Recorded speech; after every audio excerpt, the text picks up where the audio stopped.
La pilule a du mal à se faire avaler à travers des débats sur l'organisation et les résultats des élections professionnelles du 28 avril 2026, tome 1 au Gabon, qui n'a pas encore jeté l'éponge suite aux sorties médiatiques. C'est face à cette irrégularité que le numéro 1 de la FETRAC, Jocelyn Bingouma, pierre angulaire de l'Andeno syndical gabonais depuis environ 30 ans, défenseur des droits des travailleurs, a été face à la presse, en présence de son état-major, pour déconstruire le château de Sahab le lundi 4 mai 2026 au PME d'Awenji. Ce réquisitoire est contre la Commission nationale des élections professionnelles. Elle a pour objet un échec systémique, la violation de l'obligation légale d'organisation, la rupture de la chaîne décisionnelle et l'atteinte à la sincérité du scrutin. Alors, il ne s'agit plus d'irrégularités isolées, ni de simples dysfonctionnements administratifs. Ce qui est en cause, c'est un effondrement global du processus électoral, révélateur d'une défaillance structurelle grave.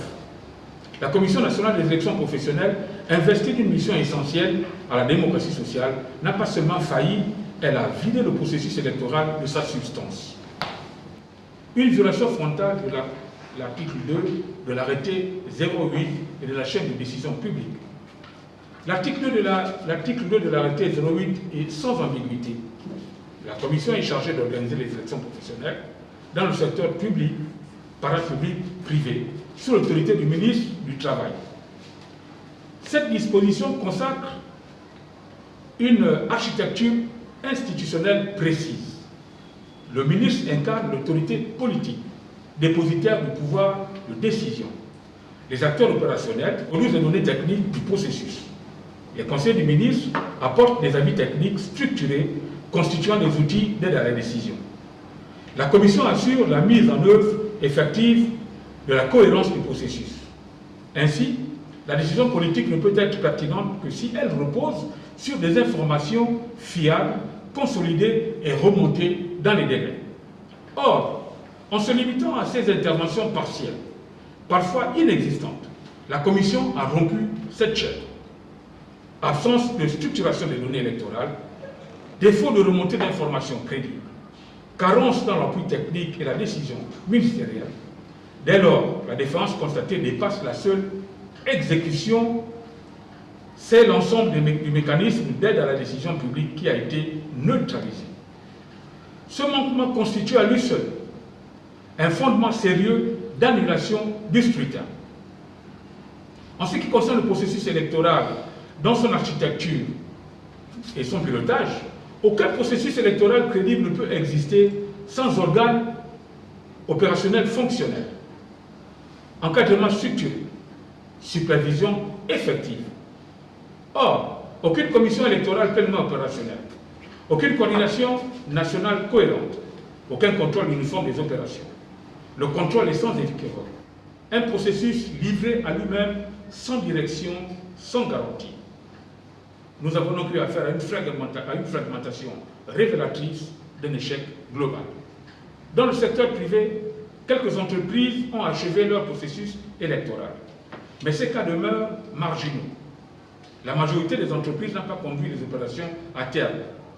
Ce déséquilibre démontre une réalité incontestable.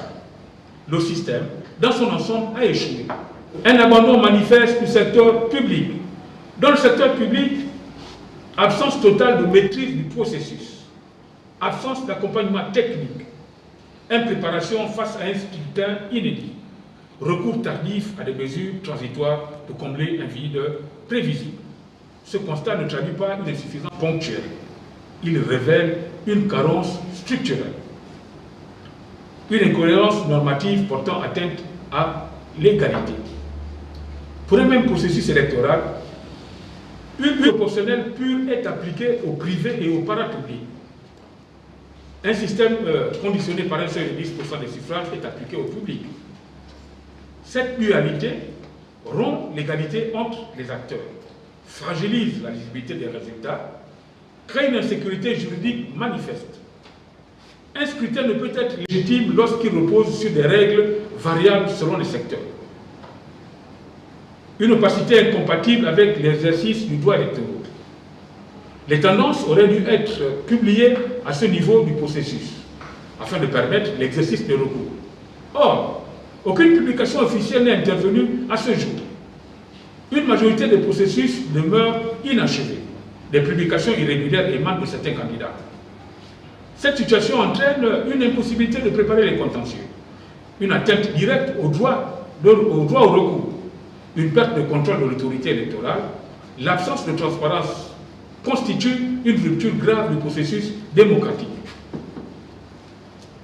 Une rupture avec les principes fondamentaux de l'esprit institutionnel. Les principes cardinaux du droit électoral sont atteints. Transparence, égalité, sincérité du scrutin, sécurité juridique. Mais au-delà de ces principes, une exigence supérieure est en cause. Dans le souci du respect de la vision du président de la République, ces élections, en l'état, ne reflètent pas l'esprit de la Ve République. Une République fondée sur la rigueur des institutions, la crédibilité des processus, la confiance dans la représentation, ne saurait tolérer un scrutin inachevé, désorganisé, opaque. Le décalage entre l'ambition institutionnelle et la réalité opérationnelle est manifeste. Pour conclure, un échec institutionnel, juridique et fonctionnel. En manquant à son obligation d'organisation et en rompant à la chaîne de production de la décision publique, la Commission nationale des élections professionnelles engage pleinement sa responsabilité. Le processus électoral n'est pas achevé, n'est pas homogène, n'est pas transparent. Il est donc immédiatement fragilisé, tant sur le plan juridique que sur le plan institutionnel. Par ces motifs, il est requis de constater l'échec global du processus électoral, de reconnaître la responsabilité de la Commission nationale des élections professionnelles, de prononcer l'annulation totale du scrutin, d'exiger la publication immédiate des tendances, de refonder intégralement le dispositif d'organisation. Un processus électoral peut tolérer les imperfections, mais jamais la désorganisation ni l'opacité. Sans chaîne décisionnelle fiable, il n'y a pas de gouvernance. Sans gouvernance, il n'y a pas de légitimité ni république. Je vous remercie, chers journalistes. Notons que cette conférence de presse d'éclairage des zones d'ombre de cette élection a permis à la FETRAC, leader national et fer de lance de la réforme syndicale depuis environ 3 ans, de prendre position face aux enjeux de la démocratie sociale qui engagent l'avenir de la stabilité. Au finish, c'est dans une ambiance bon enfant et cordiale que cette rencontre a fait tomber son rideau.